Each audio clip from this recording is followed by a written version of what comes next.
चला पुढच्या प्रश्नांचा विचार करूया आपण. संविधानाच्या दुरुस्ती पद्धती सांगा. संविधान जे आहे त्यात दुरुस्ती करता येते पहा. मग या संविधानात जर दुरुस्ती करायची असेल तर दुरुस्ती करण्याच्या पद्धती कोणत्या? संविधानाच्या दुरुस्तीच्या पद्धती सांगते तुम्हाला मी. संविधानाच्या दुरुस्तीसाठी साधारण 3 पद्धती आहेत. तर संविधानात आधी मत घेतलं जातं, साधं बहुमत घेतलं जातं पहा. साधं बहुमत विचारलं जातं हात वर करून. साध्या बहुमताने दुरुस्ती करता येते. कधी कधी विशेष बहुमत घेतलं जातं. विशेष बहुमत मागितलं जातं. साधारण ठराविक व्यक्तींना हे विचारलं जातं मत त्यांचं. आणि निम्म्यापेक्षा अधिक बहुमताने. निम्म्यापेक्षा अधिक बहुमताने हा तिसरा प्रकार.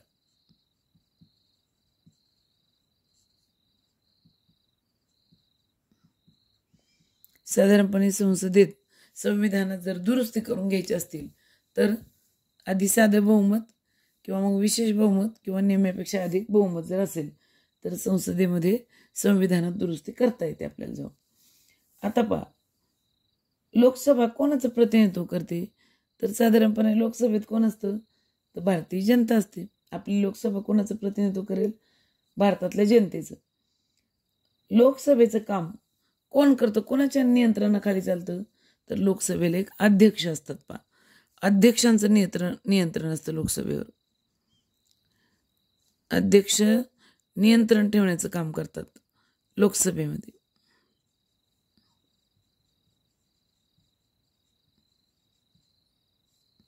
लोकसभेचे अध्यक्ष लोकसभेमध्ये नियंत्रण ठेवायचं काम करतात. राज्यसभेचं कामकाज कोण करतं? मग लोकसभेत जसा अध्यक्ष काम करतात तसे राज्यसभेत कोण काम करीत असेल? इथं पण अध्यक्ष आहेत का? तर राज्यसभेत सभापती असतात पहा. अध्यक्ष नाही का म्हणजे त्यांना सभापती म्हणायचं. राज्यसभेला सभापती असतात जे नियंत्रण ठेवतात आणि लोकसभेला अध्यक्ष असतात जे नियंत्रण ठेवतात. थोडा फरक आहे फक्त. आर्थिक प्रस्ताव फक्त कुठं मांडला जातो? तर आर्थिक प्रस्ताव फक्त लोकसभेत मांडला जातो. ध्यानात ठेवा. आर्थिक प्रस्ताव मांडायचा राज्यसभा चालत नाही. आर्थिक प्रस्ताव हा फक्त लोकसभेतच मांडला जातो हे ध्यानात घ्या. जर आर्थिक प्रस्ताव मांडायचा असेल काही तर लोकसभेमध्येच तो मांडावा लागतो. कायदा निर्मितीची प्रक्रिया ही एका विशिष्ट पद्धतीने केली जाते पहा. विधेयकांचे 2 प्रकार आहेत. विधेयक म्हणजे काय आता ते तुम्हाला येणार आहे पहा. विधेयक म्हणजे विधेयक मंजूर करा, विधेयक मंजूर करा म्हणजे काहीतरी मांडलेलं असतं पहा. विधानात मांडलेलं असतं म्हणून विधेयक म्हणतात त्याला. विधेयक म्हणजे काहीतरी नवीन गोष्ट असते जी देशाच्या हिताची असते.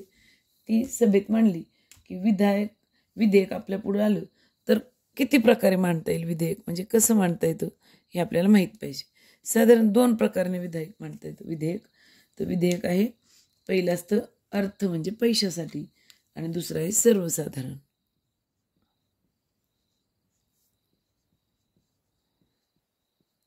सर्वसाधारण आणि अर्थ अशा 2 प्रकारचं विधेयक मांडता येतं पहा. साधारणपणे विधेयक मंजूर होताना विधेयक जर मंजूर झालं ना मुलांनो, विधेयकाला जर मंजुरी मिळाली तर त्याचं कायद्यात रूपांतर होतं हे ध्यानात ठेवा. विधेयकाला जर मंजुरी मिळाली तर त्याचं कायद्यात रूपांतर केलं जातं. मग हे कायद्यात रूपांतर होण्यासाठी काय करावं लागतं नेमकं? विधेयक म्हणजे लगेच कायदा बनतो का? तर नाही. विधेयकाचं जर कायद्यात रूपांतर करायचं असेल तर आपल्याला 3 टप्प्यातून जावं लागतं. कोणते बरं ते 3 टप्पे?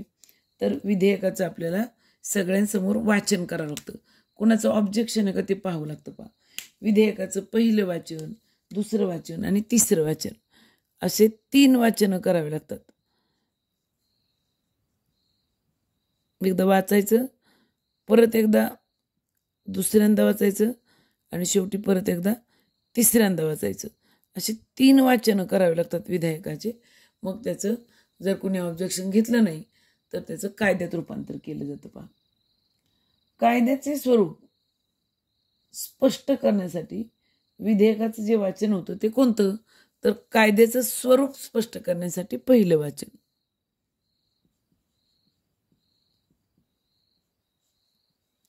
पहिल्या वाचनामध्ये काय कायदा बनवायचा आहे नेमका, विधेयक म्हणजे जे मांडले त्यातून कोणता कायदा बनवायचा आहे त्या कायद्याचं स्वरूप करतं पहिल्या वाचनातून. विधेयकाचं कायद्यात रूपांतर होण्यासाठी कुणाची संमती लागते, म्हणजे विधेयकाचं कायद्यात रूपांतर करायचं असेल तर यासाठी तुम्हाला राष्ट्रपतींची स्वाक्षरी लागते पहा. राष्ट्रपतींची मंजुरी लागते.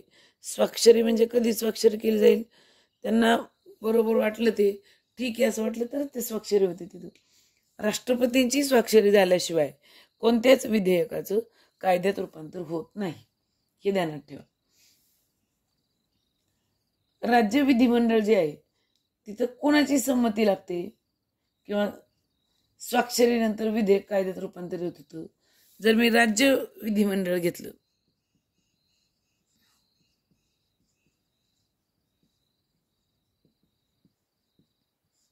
तिथे एखादं विधेयक मांडले आणि याचं कायद्यात रूपांतर करायचे.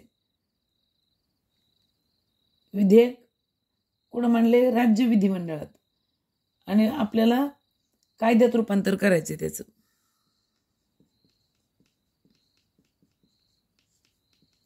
असं राज्य विधिमंडळात मांडलेल्या विधेयकाचं कायद्यात रूपांतर करण्यासाठी तुम्हाला कुणाची स्वाक्षरी किंवा संमती घ्यावी लागते, तर या सगळ्या प्रक्रिया पूर्ण करण्यासाठी कायद्यात रूपांतर करण्यासाठी आपल्याला राज्यपाल जे आहेत त्या राज्यपालांची परवानगी घ्यावी लागते पहा. केंद्रीय शासन यंत्रणा जी आहे ज्याच्यात कायदेमंडळ असतं तिला म्हणायचं संसद. संसद म्हणजे काय असा प्रश्न असेल तर तुम्हाला लिहिता आलं पाहिजे संसद म्हणजे काय. साधारणपणे एकदम सोपं आहे. संसद म्हणजे काय, तर केंद्रीय शासन यंत्रणेच्या, एकदम सोपं आहे, अवघड नाही, नीट लक्ष द्या. केंद्रीय शासन यंत्रणेच्या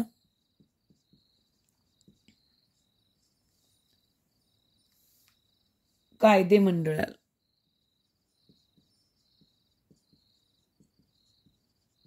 केंद्रीय शासन यंत्रणेचे कायदेमंडळ म्हणजे संसद.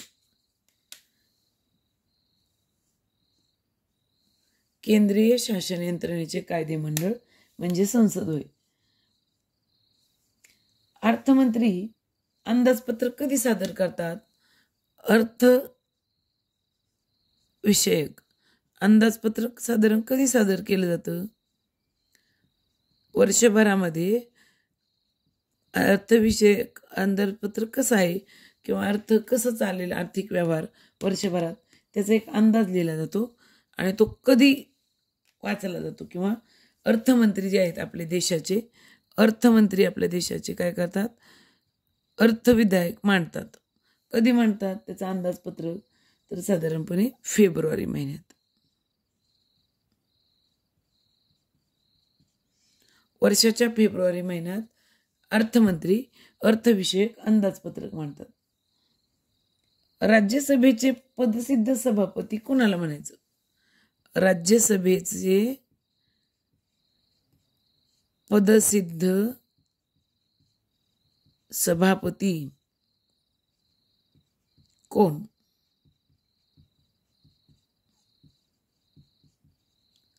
तर राज्यसभेचे पदसिद्ध सभापती, नीट लक्षात ठेवा, भारताचे उपराष्ट्रपती आहेत.